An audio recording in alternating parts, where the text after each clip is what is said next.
Take a look at the world. Look at the girlie. Take a look at his sanity.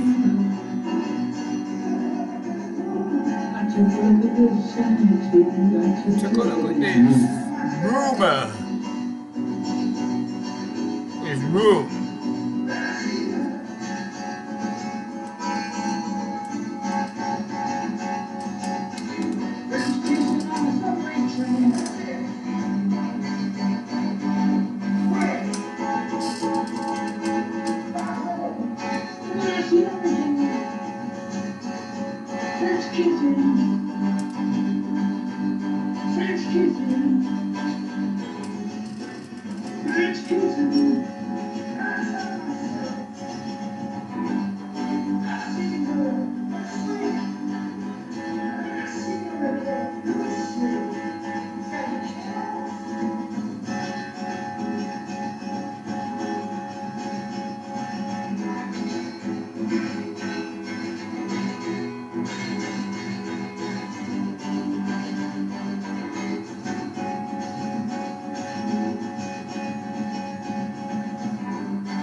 Yes, testing good stuff.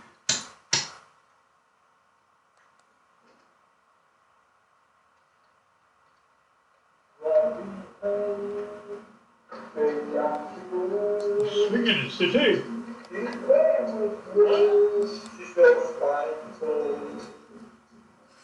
Well, it's hard. Hey.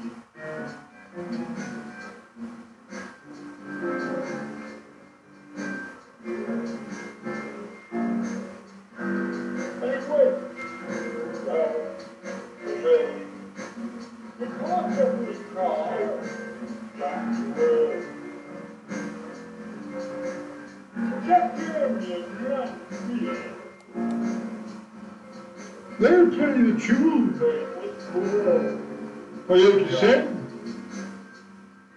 Sing again. I'll be home. About the dog.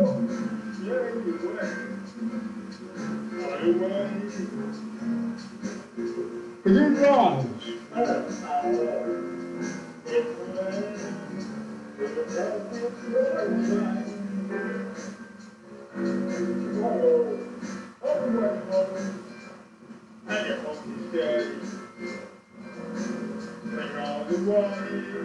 Enjoy the way.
The date must have been a little after 2003, or thereabouts, half a year perhaps even, should we say. The system had inaugurated the hospital procedures to correspond to matters concerning and implied a visit to the GP surgery. I really thought, not just because it was too early in my opinion, in the day, had become an unnecessary task, but also I was busy building up the web station. Which takes us to point one, which is, this was the big surprise for Susan today. Everything was going to be left behind on the computer, put into second base. I was going to take charge and making sure she became fit. That though was a big secret. I've often wondered since, as the years went by, what would have happened if that became, if what had happened in fact, which was reaching the doctor's surgery, him playing the fool, and wanting to make dates also, for further sickness in 3 months, 2 weeks or something, the time drop it began. On the arrival in sickness, which it became obsolete, in fact, prior. This raises a little bit of a stink. In this case, I, asking him what the game is,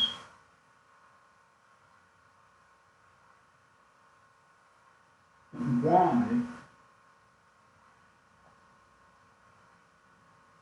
the recall, the sick notes, in such a sort of swift sequence.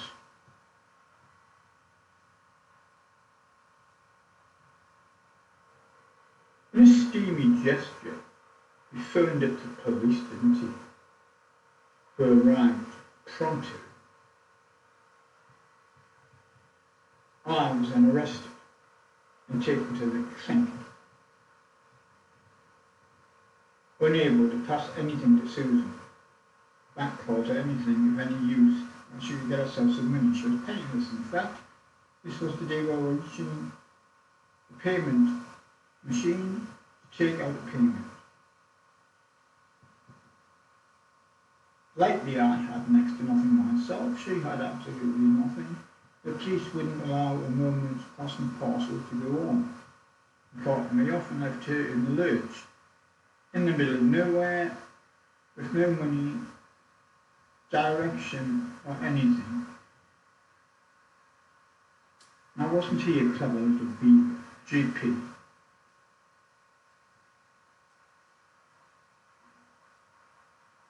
Reisman, wasn't it? Yes, Dr. Reisman.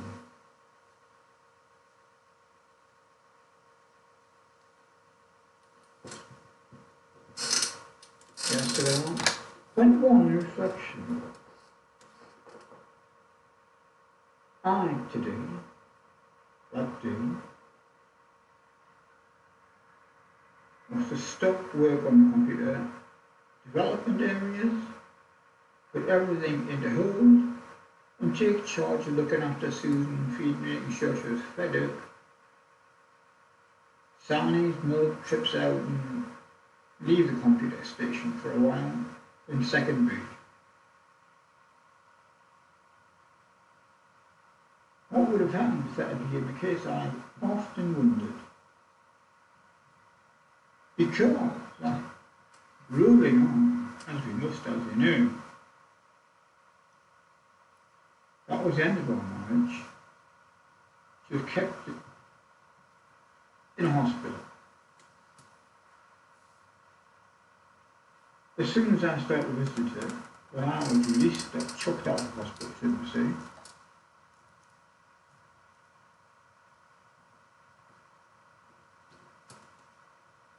She was then put on a section where she was unable to come home.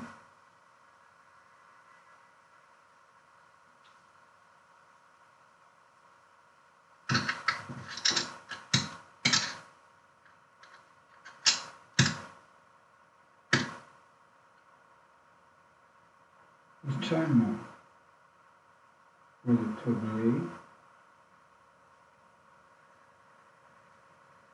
like a good shamanistic approach to everything. I found the schoolmistress's daughter in the Turk's Head.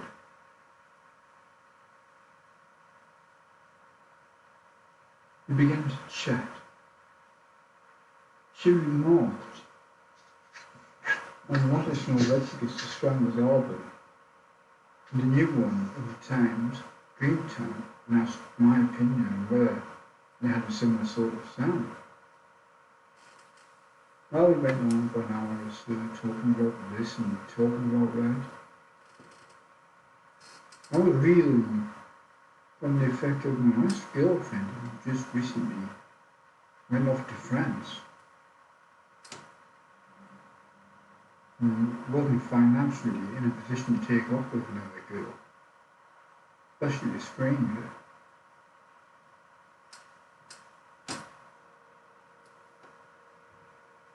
Now, working out the second part of the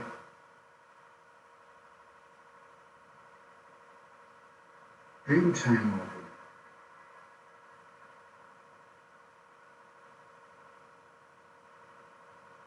which I will call this evening,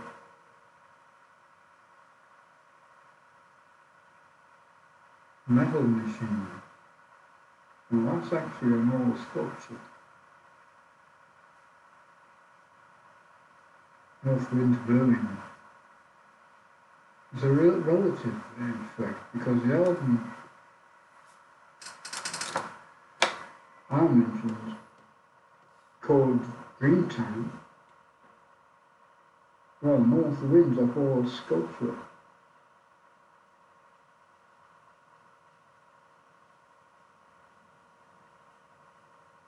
It's apparently for the records based on a dream. Now, we could assume the dream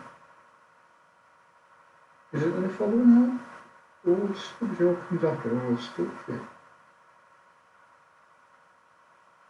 Now the live one, all live came out in a few greatest hits type of things. So Dreamtime might have been the next studio album.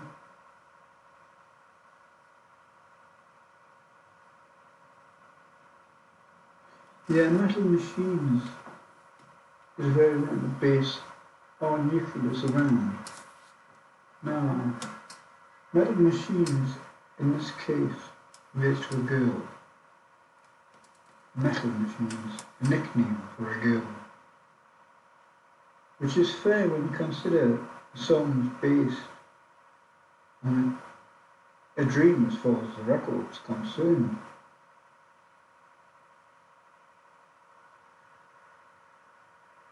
Now, in one of the verses, I saw metal machines that was turning on a generation that hadn't yet tired. Now, that suggests become some sort of leader in the underground and channel the energies of the youth onto the older beings. And so metal machines were turning on a generation that hadn't yet tired. So they're still fighting fit. If they haven't yet tired, that suggests they're not old yet. And metal machines will be merely in their 20s, very early 20s, if not 2021. in particular machines, which is what the dream's about. So the record's concerned.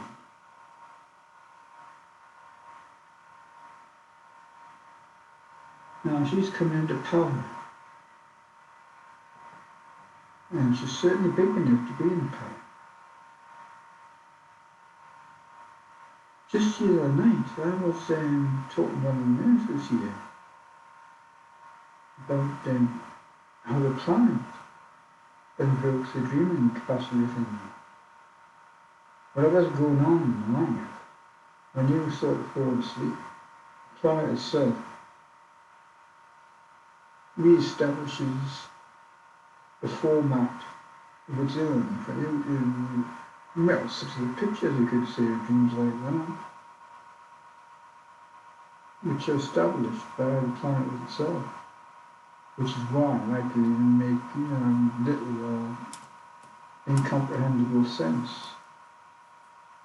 The point I was making to the girl which I was talking to, well, it's just a pastime. There's no sense in actually being able to establish what the dream is set out to mean, as far as hidden meanings go and that sort of thing. It's just an amusement of the planet, I would put it down as that. At the end of the day, when you're younger, it's more of an interest to think of something fantastic there, like the gold pot at the end of the rainbow sort of thing, when you're younger. But as you come to work things out, eventually it's just a planet amusing itself in a very nice, lovable, amicable way, which is giving you all information that's necessary in a different format, Can approach you this way or that way in the dream guides, and all sorts of things anyway, which ultimately, I think most people would agree that it leads nowhere. Yeah, I mean, once I got into martial arts, right, and after years of doing real martial arts conceptualization, what I was able to fight in my dreams before that were impossible. Now I found myself being able to really mince people up in my dreams where they're unable to fight because they don't know how to fight. They don't know in real life, right? And when they beat people up, pull their hair and kick them in the face or punch them, knock them around, grab them and wind them, all sorts of things, rattling moves. But in real terms, they don't know how to fight. So in the dreams, they can't fight in their dreams, not in reality. In the dreams are reality of it, see? Now I was able to fight in dreams. I was knocking 6 tons of crap out of anybody that was working themselves in the dreams, I mean, the real blows, hard blows, and then making them in the dream, making them aware that they were really getting hit. Really getting hit, Hurt. I'm not stuff out to some people like, annoying us in dreams,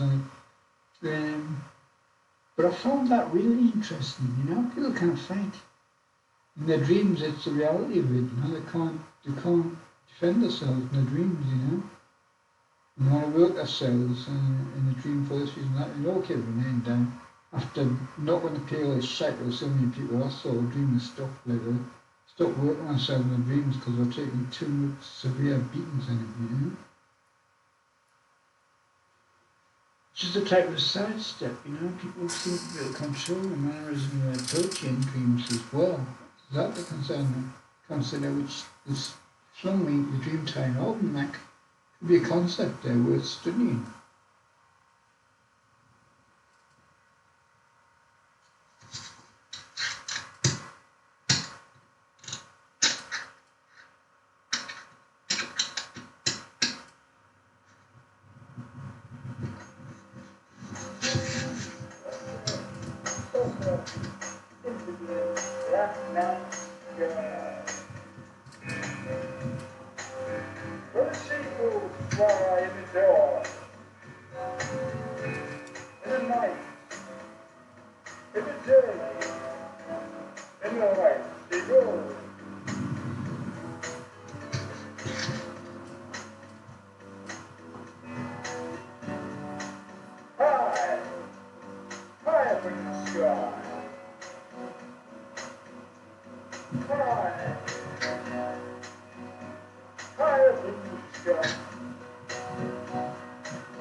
boiled heat.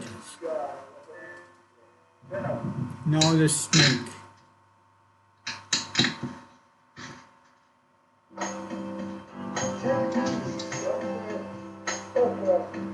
Into the black night sky.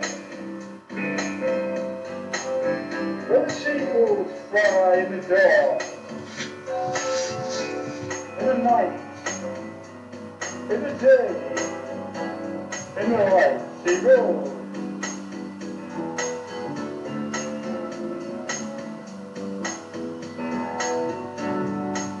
High, high up in the sky. High,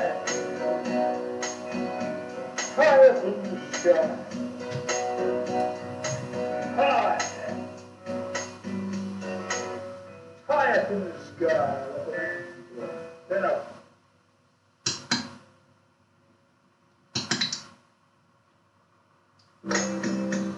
Take me up into the black night sky. When the seagulls fly in the dark, in the night, in the day, in the light, seagulls.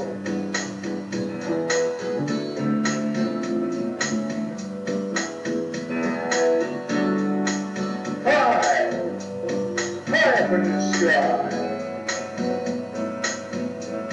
High, high up in the sky. High, high up in the sky. Then up. What's going on here? With Peter Brown, I recognised her once. I was standing at the bar and left immediately to see what was happening. I was in a bar dormitory after a pint of aftershave. Reaching the door, there was a guy with tickets. But you must take a ticket for Henry's Barber Shop. Popular with the boys from Whitley Bay, in particular George and Nigel, go there. In order to get back in, you must take a ticket to get in the pub when you come back after the barber shop. Well, I popped it in my top pocket. So I intruded out the door and saw Tommy Crane. What are you doing, Tommy? I says. Selling berries like. I'm going to get in the upstairs in the club for fish and chip dinner. Big Frankie Kelly, he won't let us in. I'm trying to sell a few batteries. I says, what don't you know? You buffoon. There's a pound shop selling them. 4 in a carton unopened. You get 4 for £1 in the pound shop. You haven't got any chance of selling there. Just then, Billy Kelly was chasing Roy Eden down Clayton Street towards the Cordwainers. What's going on? Peter's brown voice said again. Stop, you thief, Billy Kelly shouts. He's been with stealing from the till. I'm after him, everybody, stop him. Roy ran through the Cordwainers. I followed to see what was happening. Once inside the Cordwainers, it wasn't selling beer anymore, it was a cafe. Which I walked through, out the other end. I don't know where they went. They disappeared. I got out the other end in the Eldon Square, and there was a fish and chip restaurant cafe on the opposite exit. Immediate left was JJ's cafe with a Quaker grill and a Mexican girl serving. Directly opposite, there was an American-style restaurant come cafe with burgers and various types of meals in. I decided then to go up the escalator to the Japanese cafe to see Carmen, who welcomed us in as usual and brought us some red melon across, sat us at the table politely and gave us the bowl of red melon. JC was there with a huge smile, wearing a huge smile at the counter, trying to sell mocha coffees. I says, JC, hello, how's things today, pet? Says, well, I'm still waiting for you, Baker, to take us down to Tynemouth before I get married out to go back to Indonesia, them sort of places where all the floods are, see what's going on. Well, I can't just now, I replied to JC. I said, I can't, JC. Today, I've got to go around the Japanese cafe to see Luke Heavy and our friends who said, Baker, you're going to be away for a long time. It often cleared in my mind and got us to go back around there pretty fast.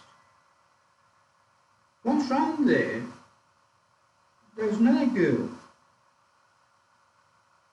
stopping the spring fruit and veg counter with a Chinese girl working with her. There was a lad there making cakes in a big cake counter, and I recognised the Chinese girl from the Chinese supermarket. I'd seen her on more than one occasion in a full squat position. And then I began to think, well, why is she working in a Japanese supermarket? I went round to have a look at the Chinese supermarket actually, because that's where I was buying my teacups from, coffee cups and saucers. And on coming out of the place, the Japanese girl, as usual, was on the till there. She used to work across the road in the Rose Rest, where Trudy Westwood's known to play at on occasion. Leaving there, I found myself outside Sainsbury's in the Gallagher's. And Chiba was there, shopping for Big Baker. She said, Baker, what are you doing down here? You can come back in my car and take a lift back to your flat. I'm coming that way, I'm doing a bit of shopping.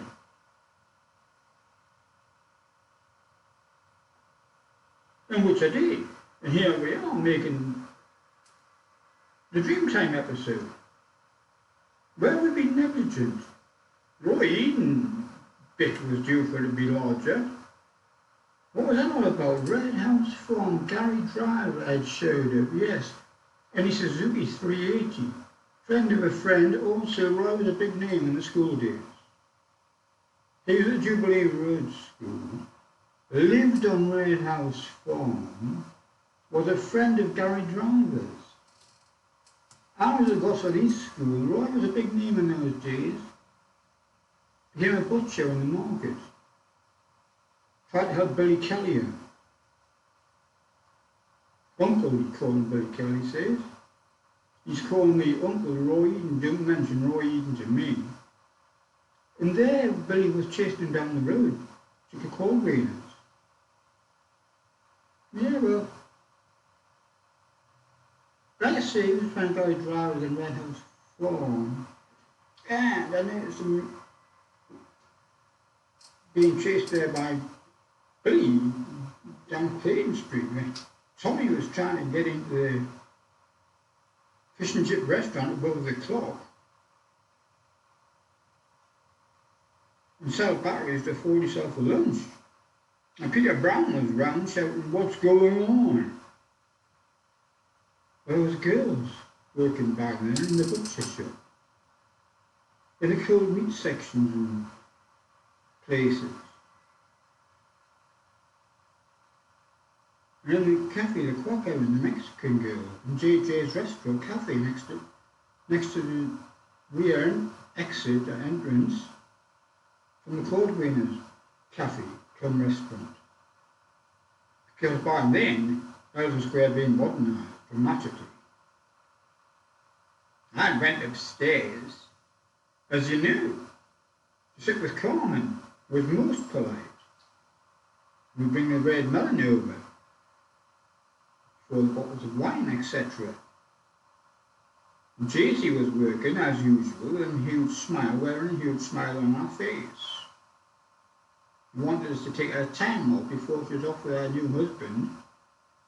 By then, back to, well, was it Indonesia? Somewhere around them sort of areas, there was lots of floods going on. We'll take a second recourse over the name of where she was heading. Some future episode. I mean, we've got Baby Chin Precious. We got shaken like a leaf happened. And we even went down to Feline. Oh, small world. I mean, that's Tabor there. She pulled out a Walkman. Tabor's outside Sainsbury's, offering me a lift back in her car to the new flat. And she pulls out a Walkman, and lo and behold, what's she listening to? Something off the Dreamtime album. It's Mind Skies. Well, we'll continue with this event after we've uploaded this one. Likely that will be tomorrow. More of Dreamtime.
Casablanca.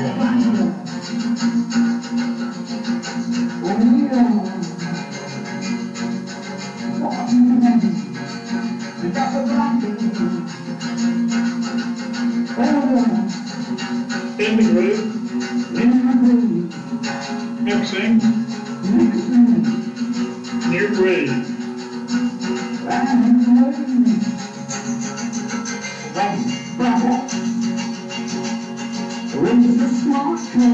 West Braggett, and the Rizal.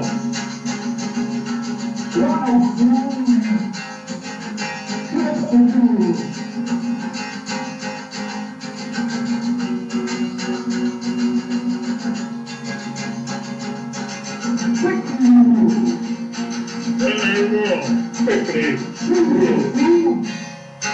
Susie, we are a bonding man in Casablanca, 40 men. We are 14 men, 40 men in Casablanca.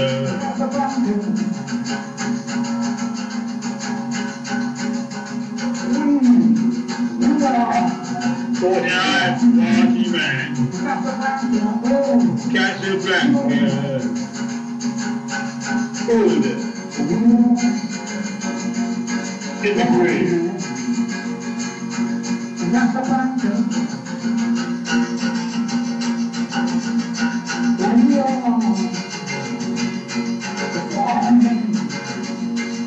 In the grave. Hold up in the grave.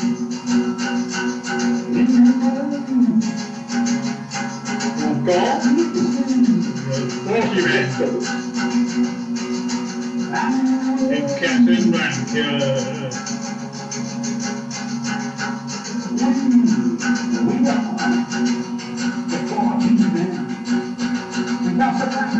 40 men.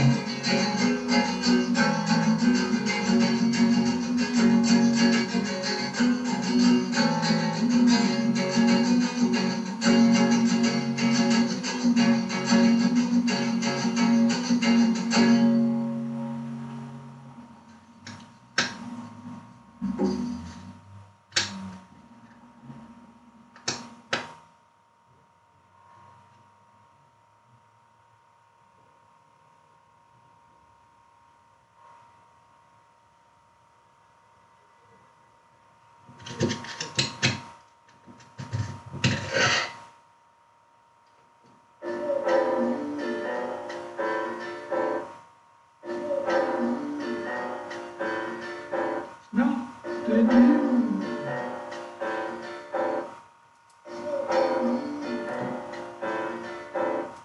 That is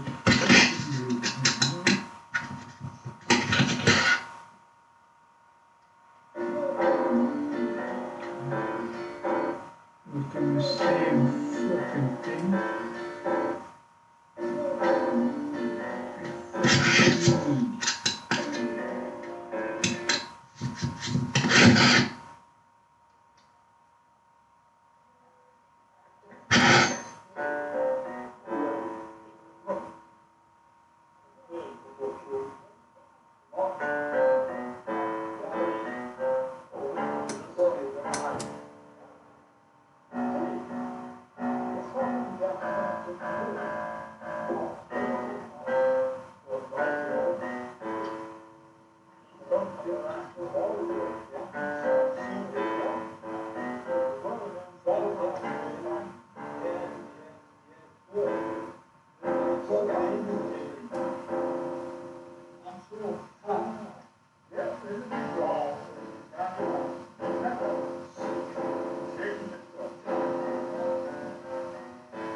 Don't